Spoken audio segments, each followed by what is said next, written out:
Office की canteen में बैठकर दो लोग बातें कर रहे थे। अरे यार, ये क्या हो गया है अरुणा को? क्यों आजकल वो इतना एरोगेंट बिहेव करती है? पता नहीं क्या समझती है अपने आप को। मैंने कुछ कहा तो कहने लगी, अपने काम से काम रखो। अपने कलीग के साथ बात करने का यह कोई तरीका है? पहले आदमी ने कहा। अरे भाई, लगता है तुम्हें पता नहीं है कि 2 महीने पहले ही तो उसका तलाक हुआ है। डिप्रेशन में होगी बेचारी, इसीलिए ऐसा बर्ताव करती है। दूसरे आदमी ने कहा। बेचारी और वो? बेचारा तो उसका पति होगा। अच्छा हुआ जो उससे अलग हो गया, पहले आदमी ने अपनी भड़ास निकालते हुए कहा। इन कड़वी बातों को सुनने वाले यह दो आदमी ही नहीं थे। उनसे कुछ ही दूर दूसरी कुर्सी पर बैठी खुद अरुणा भी इनकी नीम सी कड़वी बातों को सुन पा रही थी। अरुणा हर दिन अपने अतीत को भुलाने की कोशिश करती, लेकिन उसके आसपास रहने वाले लोग इस तरह की बातों से उसे हमेशा अतीत में धकेल देते। कारण चाहे जो भी हो, अरुणा ने अपने पति से अलग होने में ही अपनी और उसके पति की भलाई समझी थी। उससे ज़्यादा तो उसका पति तलाक चाहता था। ऐसा नहीं है कि अरुणा ने अपनी शादी बचाने का प्रयत्न नहीं किया था, लेकिन अंत में उसको भी मानना पड़ा कि इस शादी में वह दोनों किसी कैदी की तरह रह रहे थे। इसीलिए उसे तोड़कर दोनों का आज़ाद होना ही बेहतर था। रिश्ता चाहे अच्छा टूटे या बुरा, दर्द तो होता ही है, और इसी दर्द से अरुणा गुजर रही थी। इसीलिए स्वाभाविक है कि उसके व्यवहार में थोड़ा बदलाव तो होना ही था। लेकिन हर किसी को यह खुशनसीबी नहीं मिलती कि उसके आसपास के लोग उसको अच्छे से समझ पाएं। अरुणा के ऑफिस के लोग और ख़ासकर उसकी बॉस भी कुछ इसी तरह के लोगों में से थे। उसे सिर्फ काम से मतलब था। किसी भी एम्प्लॉय की पर्सनल लाइफ से वो हमेशा दूर ही रहती थी। खराब मन और समय के चलते अरुणा उस तरह से परफॉर्म नहीं कर पा रही थी जैसे वह पहले करती थी, और इससे उसकी बॉस काफ़ी नाराज़ थी। उसी नाराज़गी को दर्शाने के लिए बॉस ने उसे अपने ऑफिस में बुलाया था, और बॉस उसे दिखा रही थी कि कैसे उसके परफॉर्मेंस का ग्राफ पिछले 2 महीनों के दौरान 40% गिर गया है। बीच में ही अरुणा के मोबाइल पर माँ का फ़ोन आता है। बॉस के ऑफिस में होने के कारण अरुणा उसे साइलेंट पर कर देती है और फ़ोन उठाती नहीं है। अरुणा देख पाती है कि इस मोबाइल की वजह से बॉस का मूड ख़राब हो रहा है। अरुणा ने उनसे अपनी तकलीफ़ बतानी चाहिए। मैडम, मेरी ज़िंदगी में कुछ।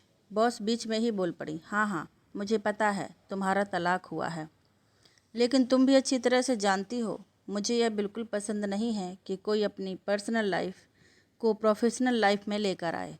बॉस अपनी बात पूरी कर पाएँ उससे पहले ही अरुणा का मोबाइल फिर से बज उठता है, और इस बार शायद ज़रूरी काम हो सकता है सोचकर अरुणा ने फ़ोन रिसीव कर लिया। मैडम से एक्सक्यूज़ मी कहते हुए साइड में जाकर धीमी आवाज़ में माँ से कहने लगी, माँ, मैं बॉस के साथ हूँ मीटिंग में, 10 मिनट में आपको कॉल करती हूँ। तभी माँ दूसरी तरफ से बड़ी मुश्किल से बोल पाई, मुझे सांस लेने में। अरुणा को यह समझते देर नहीं लगी कि बीपी की दवाई नहीं खाई गई होगी, इसीलिए अब उनका बीपी लो हो गया होगा और सांस लेने में तकलीफ़ हो रही होगी। पहले ही गुस्से में बैठी बॉस अरुणा को अपने अनप्रोफेशनल बर्ताव के लिए खरी खोटी सुना रही थीं, और ऊपर से ऐसी परिस्थिति कि अरुणा को इस मीटिंग को तुरंत छोड़कर जाना पड़े।